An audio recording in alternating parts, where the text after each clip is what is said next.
দুইজনের জন্য একই প্রশ্ন, ঠিক আছে? হ্যালো, আসসালামু আলাইকুম ওয়া রাহমাতুল্লাহি ওয়া বারাকাতুহু। বন্ধুরা, আজকেও চলে আসলাম কুইজ প্রতিযোগিতায়। জানার কোনো বয়স নাই, শিখার কোনো শেষ নাই। এই পর্বে আজকে আমাদের দুইজন প্রতিযোগী আলমগীর ভাই এবং আবুল খায়ের চৌধুরী ভাই। রেডি তো? রেডি ইনশাআল্লাহ। আপনি দুইজনের জন্য একই প্রশ্ন, ঠিক আছে? হাত তুলতে দেবো? হাত তুললে তারপরে সঠিক সর্বোচ্চ সপ্তাহে সর্বোচ্চ সঠিক উত্তরদাতার মধ্যে আকর্ষণীয় পুরস্কার থাকবে কিন্তু। হ্যাঁ, না, পুরস্কার কি থাকবে সেটা পরে বলবো। তো আজকে দুইটা প্রশ্ন। আজকের প্রথম প্রশ্নটা হচ্ছে, হযরত আদম আলাইহিস সালামের জন্মস্থান কোথায় এবং উনি কত বছর বেঁচে ছিলেন? এই একটা প্রশ্ন। হযরত আদম আলাইহিস সালামের দুনিয়াতে প্রেরণ করা নাকি? হ্যাঁ, উনি কোন দেশের বাসিন্দা ছিলেন? উনাকে আল্লাহ তাআলা কোন দেশে প্রেরণ করতে? হ্যাঁ, সেটাই, শ্রীলঙ্কা। আর ওনার হায়াত হচ্ছে 1000 বছর। এর মধ্যে 100 বছর দিয়েছে নূহ আলাইহিস সালামকে, ঠিক আছে? ওনাকে হযরত আদম আলাইহিস সালামের বাচ্চাটা 1000 বছর। তাহলে উনি হযরত নূহ আলাইহিস সালাম উনি যে জবাব দিয়েছে সেটা কি ঠিক আছে?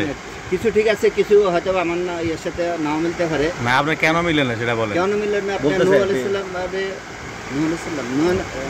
নূহ আলাইহিস সালাম রে উনি যখন জিজ্ঞেস করছিল যে ওনার বয়স কত, ওই যে রুহ জগতে, তো উনি বলছিল যে ফেরেশতারা বলছিল ওনার বয়স 60 বছর দিচ্ছে, সরি 40 বছর।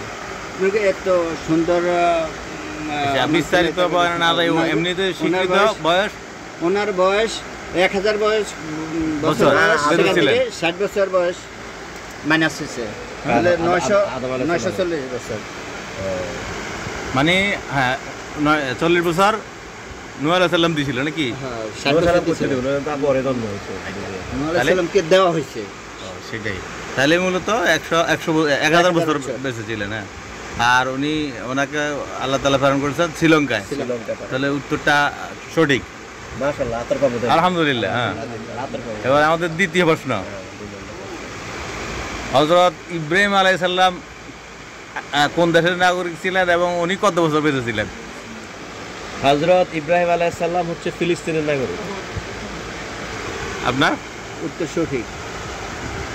এবং উনি 120 বছর বেঁচে ছিলেন, কারণ 90 বছর বয়সে তার একটু সময় দিয়ে উত্তরটা হয় নাই, আপনি আবার চেষ্টা করেন।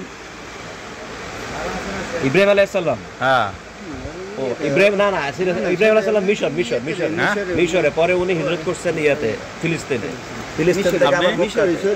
মিশরে, আপনার ফিলিস্তিন না, মিশরে ওই যে আপনার আবার অগ্নিকুণ্ড বানাইছে নমরুদে, ওটা তো এখন মিশরেই আছে। মিশরে এখনো আপনারা উত্তরটা সঠিক হয় নাই, আর একটু চেষ্টা করেন। ও সরি, তুরস্কতে আছে এখন ওনার অগ্নিকুণ্ড তুরস্কতে আছে। আপনারা যদি জানা থাকে বলতে পারেন, ঠিক আছে? না, তুরস্ক। ইব্রাহিম আলাইহিস সালামের জন্ম কোন দেশে? তুরস্ক। আরেকটা দেশ না, আমি শিওর তুরস্কতে। আপনি? না, আমার আসলে সেটা উনি কত বছর বেঁচে ছিলেন? 120 বছর বেঁচে ছিলেন। তাহলে আর 10 সেকেন্ড। একটা হয় নাই, বয়স হয় নাই, ওনার জন্ম দেশ হয় নাই। আমি জানি যে 10 সেকেন্ড। তুরস্ক। তাহলে বলে দিচ্ছি, সঠিক উত্তরটা হবে উনি ইরাকে জন্মগ্রহণ করেন এবং ওনার বয়স ছিল 195 বছর বয়স ছিল, বেঁচে ছিলেন। ঠিক আছে স্যার, তাহলে আমরা কি শিখলাম? হযরত ইব্রাহিম আলাইহিস সালাম ইরাকে জন্মগ্রহণ করেন এবং ওনার বয়স ছিল 195 বছর। তো আজকে এই পর্যন্তই। সবাই ভালো থাকবেন, সুস্থ থাকবেন। আবারও দেখা হবে কোনো একদিন। শিখার কোনো বয়স নাই, জানার কোনো শেষ নেই। তারপরে যদি আমাদের ভুল হয়, আমাদের দর্শক শ্রোতা যারা আছেন, আপনারা ভুল হলে কমেন্ট জানিয়ে দিবেন। মানুষ মাত্র ভুল হতে পারে, আমারও ভুল হতে পারে, আমাদের উত্তরদাতাদেরও ভুল হতে পারে। তারপরে যদি কারো অন্য উত্তর জানা থাকে আমাদেরকে জানিয়ে দিতে পারবেন ইনশাআল্লাহ। আসসালামু আলাইকুম ওয়া রাহমাতুল্লাহ।